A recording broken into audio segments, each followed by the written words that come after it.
"Don't you dare embarrass this family in front of guests," Frank Ellis said, stepping between me and the kitchen island like I was the one who had done something wrong. Behind him, my brother-in-law Brandon raised a champagne glass in his brand-new kitchen. Marble counters, custom cabinets, brass fixtures, the kind of remodel people whispered about because everyone knew Brandon had been complaining about money for months. My daughter Lily stood beside me, 12 years old, silent, gripping my sleeve so tightly her knuckles had gone white. Denise, my mother-in-law, smiled at her guests and said, "Some people just can't be happy when others do well." I looked around that kitchen, then back at her. Where did the money come from? Brandon laughed too quickly. Good timing, good deal, good family. But Lily wasn't looking at him. She was staring at the cabinets. They were honey brown maple. The exact color she used to say matched her vintage guitar. The one that had vanished from our house 2 weeks earlier. The one her father's great-uncle Walter had given her before he died. The one Lily played every night after losing her dad. And standing there, in the middle of Brandon's kitchen reveal party, I noticed something that made my stomach drop. Denise was wearing her gold brooch.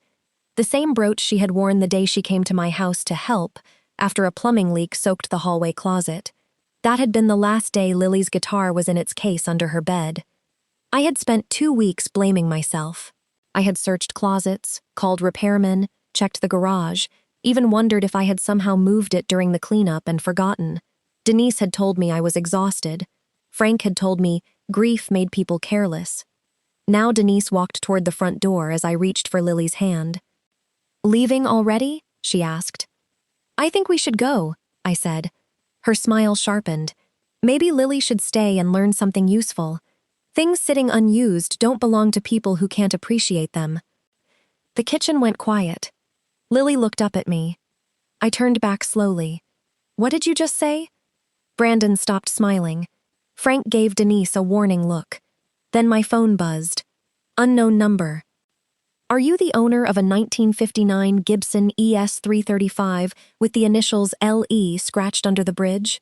I stepped into Brandon's hallway before anyone in that kitchen could see my hands shaking. The party noise became muffled behind me. Glasses clinked. Someone laughed too loudly.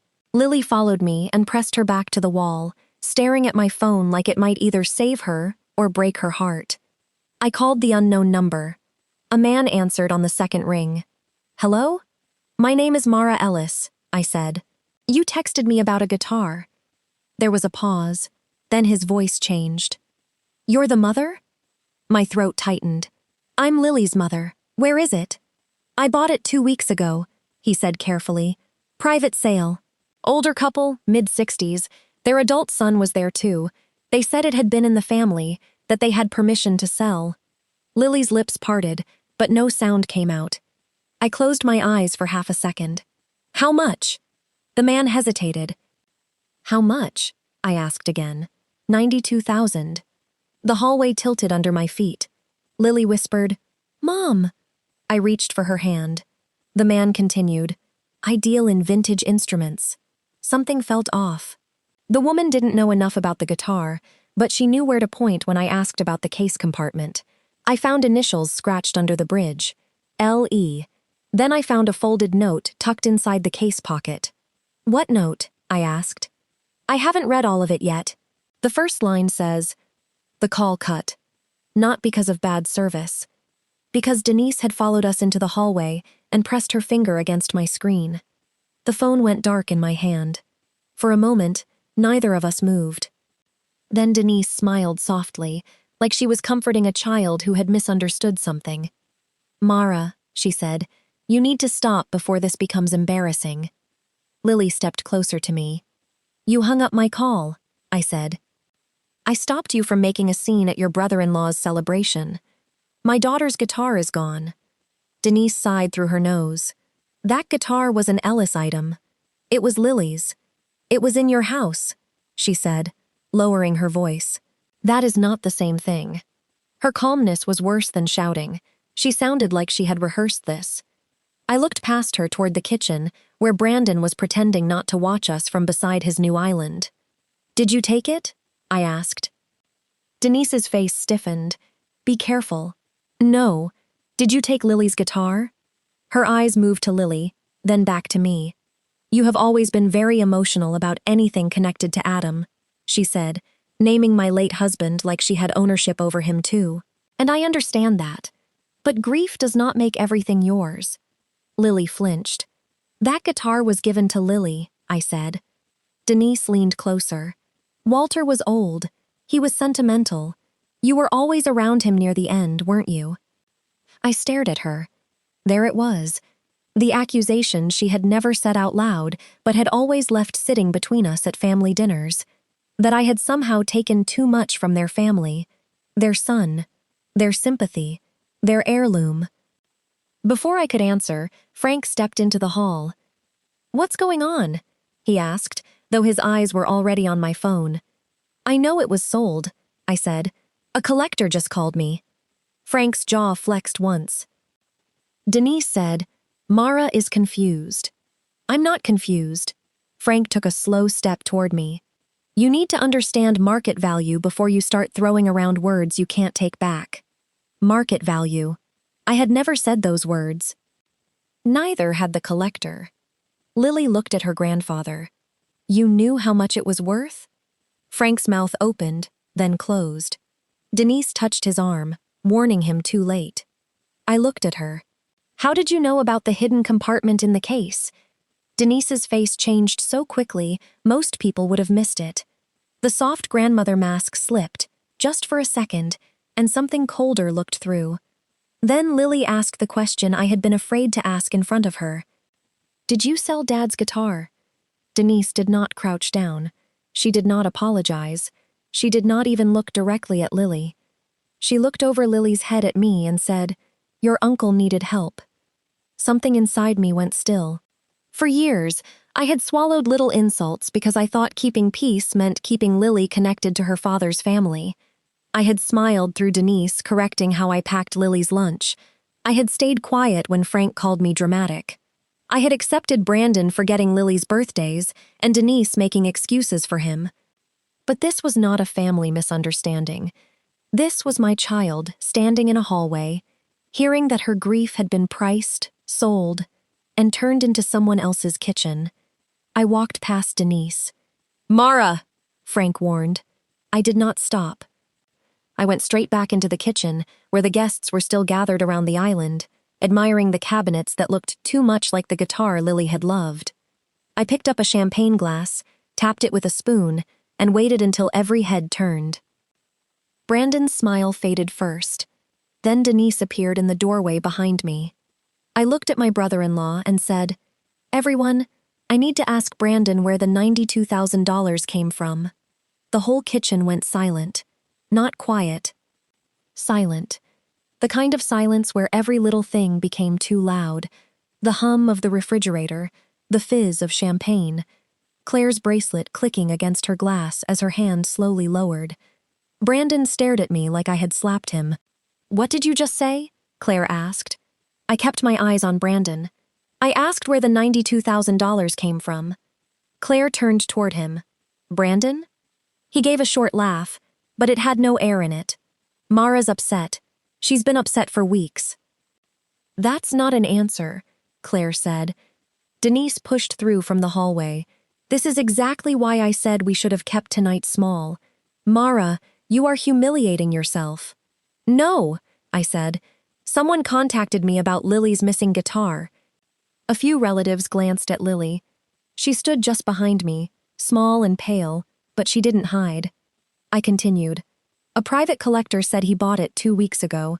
He said an older couple and their adult son arranged the sale. Frank's voice cut across the room. You have no idea who this person is. He knew the initials scratched under the bridge. I said, L.E. That changed the room. Claire set her glass down on the counter very carefully. Brandon, you told me your parents helped us with this kitchen through a home equity loan. Brandon rubbed the back of his neck. That's basically what happened. Basically? Claire said. Denise stepped beside him. Claire, don't let Mara poison this. We wanted to help our son. That's what parents do. With a child's guitar? Claire asked.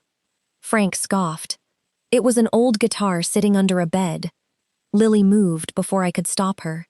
She stepped out from behind me, her voice small but clear. I played it every night after Dad died. Nobody moved. One of Brandon's cousins looked down at the floor. An aunt near the doorway slowly put her plate on the table. The pride that had filled that kitchen only minutes earlier began to drain out of the room. Denise's mouth tightened. "Lily, sweetheart, adults are talking." "No," Claire said, sharply enough that Denise blinked. "Let her talk." Brandon's face reddened. "Claire, come on." She turned to him. "Is this kitchen paid for with Lily's guitar?" "I didn't steal anything," Brandon said. "I didn't ask that. I didn't even touch the guitar." I took one step closer. "Then why did the buyer know your name?" Brandon looked at his parents. That one glance answered before he did. Frank said, "Don't." But Brandon was already unraveling. "I helped move the case," he snapped. "That's it. Mom and Dad said it was theirs. They said Walter only gave it to Lily because Mara made him feel guilty. They said it belonged to the Ellis family, and I was not going to argue over a guitar when my ceiling was leaking, and Claire had been asking for this remodel for years." Claire stared at him. "You let me celebrate this. I thought it was handled." "Handled?" she repeated. Denise lifted both hands, trying to pull the room back under her control. "Enough. Mara has always wanted to divide this family. She never understood how we do things." I turned to her. "How you do things?" "Yes," Denise said, her voice hard now. "We take care of our own. Lily is your granddaughter." Denise looked at Lily, then away. "And if you keep pushing this, she is going to lose everyone she has left on her father's side." The room shifted again. That was not concern. That was a threat. For years, it had worked on me in quieter forms. Come to dinner, or Lily will feel disconnected. Let Frank pick her up, or she'll forget where she came from. Don't make a fuss, Mara, or people will start thinking you were never really one of us. But now everyone heard it. Claire stepped away from Brandon as if the new marble island between them had become evidence. Frank pointed at me. "You are turning a family matter into a circus." "No," I said. "You did that when you sold my daughter's guitar." Frank's face darkened. "Walter would have wanted the money to stay in the family." A voice from the doorway answered before I could. "Is that what you're telling people now?" Everyone turned. My grandfather Arthur stood just inside the kitchen, one hand still on the doorframe. Lily must have invited him earlier because he was holding the small gift bag he always brought her, the one with guitar picks and lemon drops. He looked at Frank, then Denise, then the kitchen. His eyes moved over the maple cabinets, the champagne, Brandon's frozen face. And instead of getting angry, Arthur smiled faintly. "That guitar," he said, "was never yours to sell." Denise went pale first. It started around her mouth, a thin white line replacing the smug little smile she had been wearing all night. Frank's color dropped a second later, slower but deeper, like he had just realized the floor under him was not as solid as he thought. Arthur stepped into the kitchen and set Lily's gift bag gently on the counter. He didn't raise his voice. He didn't point. He didn't even look surprised. He only asked, "Do you still have the buyer's receipt?" Frank recovered enough to scoff. "You need to stay out of Ellis family business." Arthur looked at him for a long moment. "Walter made me a witness to something years ago, so unfortunately for you, Frank, this is my business." The room held its breath. I turned toward my grandfather. "What do you mean?" Arthur didn't answer me yet. His eyes moved to my phone. "Call the collector back." Denise stepped forward. "No, absolutely not." Claire looked at her. "Why not?" "Because this has gone far enough," Denise snapped.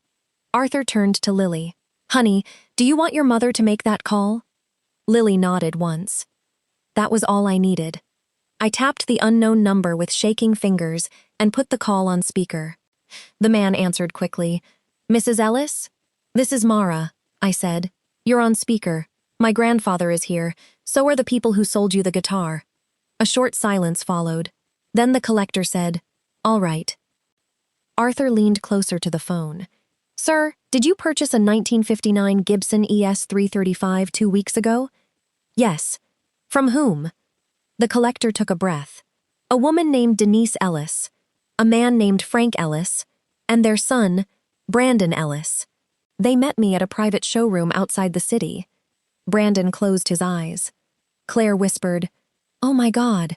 Arthur continued, calm as stone. "Do you still have the case?" "Yes." "The serial number?" "Yes." "The note inside the case compartment?" Denise's hand flew to her necklace. "I saw it. Claire saw it too. Arthur saw it most of all." He said, "Please read the first line of that note." The collector hesitated. Papers rustled on his end. Then his voice came back quieter. "It says, 'To Lily Ellis, and no one else.'" Denise exploded. "That doesn't mean anything," she said. "Walter was confused when he wrote that. He was always sentimental about the child." No one spoke, because she had just admitted she knew about the note. I looked at her. "You read it." Denise's mouth opened, but nothing came out. Frank stepped in front of her. "This is ridiculous. A note in a case doesn't prove ownership." Arthur nodded slowly. "You're right. A note alone wouldn't." That sentence hit the room like a match near gasoline. Frank's eyes narrowed. "What is that supposed to mean?" Arthur didn't answer him. He spoke to the phone again.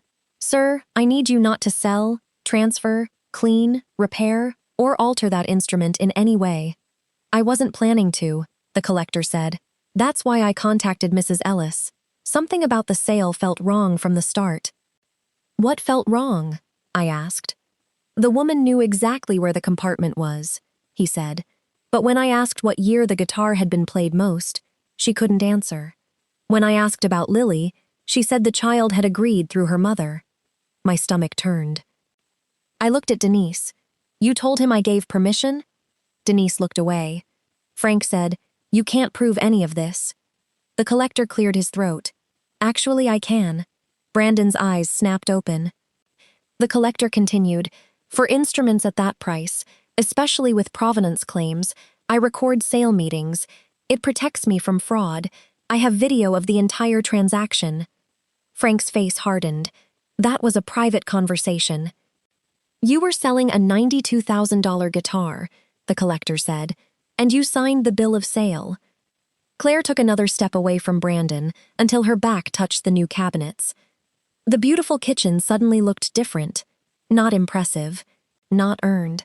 Every fixture, every drawer pull, every inch of polished stone looked like a receipt. I held the phone tighter. "Do not transfer that guitar to anyone. I'm filing a police report tonight, and I'm contacting the attorney who handled Walter's estate." Frank turned on me. "You do that, and this family will deny everything. Every one of us." "No," Claire said. Everyone looked at her. She stared at Brandon. "Not every one of us." Brandon whispered, "Claire." She shook her head. "You carried the case." His lips pressed together. Arthur reached into his coat pocket and pulled out his own phone. Denise stared at it like it was a weapon. "Arthur," she said, suddenly soft, "let's not make this uglier than it needs to be." Arthur gave her the same faint smile he had worn when he walked in. Then he scrolled to a contact and put the phone to his ear. "Who are you calling?" Frank demanded. Arthur waited until the line connected. Then he said, "This is Arthur Bell. I need you to pull Walter Ellis's file immediately." Denise grabbed the edge of the island. Arthur looked straight at Frank and finished. "They sold the trust property." Arthur kept the estate attorney on speaker. At first, Denise tried to laugh. "Trust property?" she said. "That's absurd." But the attorney's voice was calm. Walter Ellis created a minor beneficiary trust for one item, the 1959 Gibson ES-335, serial number matching the instrument given to Lily Ellis. Mara Ellis was named custodian until Lily turned 18. The kitchen went dead silent again. Arthur turned to Denise and Frank. Walter knew exactly what he was doing. He knew some people would call it family property the second he was gone. The collector sent the photos while everyone stood there. The serial number, the folded note, the bill of sale, then the video. On Brandon's big wall screen, Denise appeared in the showroom, smiling as she told the buyer, "Mara approved everything. Lily understands it's staying in the family." Frank was beside her, negotiating the price. Brandon was behind them, carrying the black case. Claire covered her mouth. You made me celebrate this, Brandon whispered. I thought it would be fine. Lily stood beside me, staring at her grandparents like she had never seen them before. Denise reached for her. Sweetheart, we did this for the family. Lily stepped back. I was family. No one defended Denise after that. The attorney filed the claim the next morning. The buyer returned the guitar rather than be dragged into a stolen trust property dispute. Denise, Frank, and Brandon were ordered to repay the money and cover legal fees. The contractor froze Brandon's remodel payments, then placed a lien on the house. Claire left for her sister's place before the week was over. Frank lost clients. Denise lost her place at the center of every family gathering, and I stopped answering their calls. Weeks later, Lily opened the worn black case at our kitchen table. The guitar was scratched, beautiful, and home. She tuned one string, let it ring, and smiled. And the kitchen they stole it for became the room where their entire lie fell apart.